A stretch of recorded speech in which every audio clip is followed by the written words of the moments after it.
Pendant toute mon enfance, j'ai été bercée, comme beaucoup de petits Turcs, par des histoires pleines de djinns, de géants, d'animaux fantastiques et de toutes sortes de créatures fabuleuses. Tous ces êtres merveilleux, sortis tout droit des contes de ma grand-mère, peuplaient un monde bien à moi. Irréel, illogique, drôle souvent, effrayant parfois, mais toujours avec des règles bien précises. Il ne fallait surtout pas les briser si on ne voulait pas être frappé par des malheurs. Quand je suis arrivée en France, j'avais des dizaines de superstitions.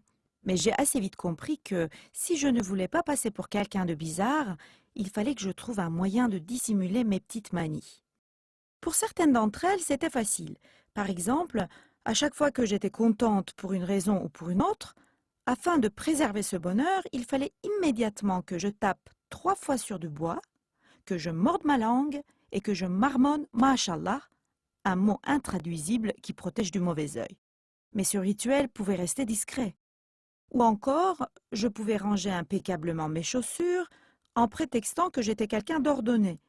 On ne doutait pas une seconde que je craignais un malheur si mes chaussures étaient mises à l'envers.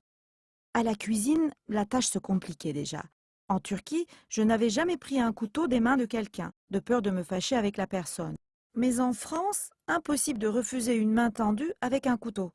Donc, je prétextais une sonnerie imaginaire de téléphone juste au moment précis où je devais saisir l'instrument qui allait couper notre amitié. J'avais d'autres astuces. Invité dans une maison de campagne où mes hôtes avaient l'habitude de se reposer sous leurs magnifiques figuiers, je chantais à tue-tête à l'heure de la sieste. Ils me prenaient pour quelqu'un d'irrespectueux, mais en vérité, je leur sauvais la vie. Chez moi, chacun sait que dormir sous un figuier porte malheur pour 7 ans. Un jour où, comme d'habitude, j'avais passé mon temps à user de toutes sortes de ruses successives pour empêcher mes amis de passer une porte avec le pied gauche, de pointer un cimetière du doigt ou encore de se regarder dans le miroir après minuit, j'ai décidé que ça ne pouvait plus durer. Si je voulais m'intégrer dans une société cartésienne, il fallait que je renonce, une fois pour toutes, à ces superstitions issues d'une époque où la Turquie n'était pas encore islamisée mais vivait sous une empreinte chamanique, c'est-à-dire dans un monde où interfèrent les êtres humains et les êtres surnaturels.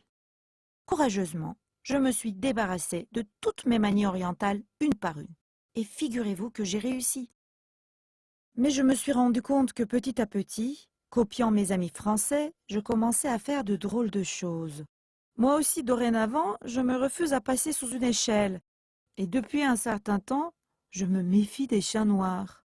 Pour conjurer le mauvais sort, je ne tape plus sur du bois 3 fois de suite, comme je faisais autrefois. Non, je touche juste du bois en disant « je touche du bois ».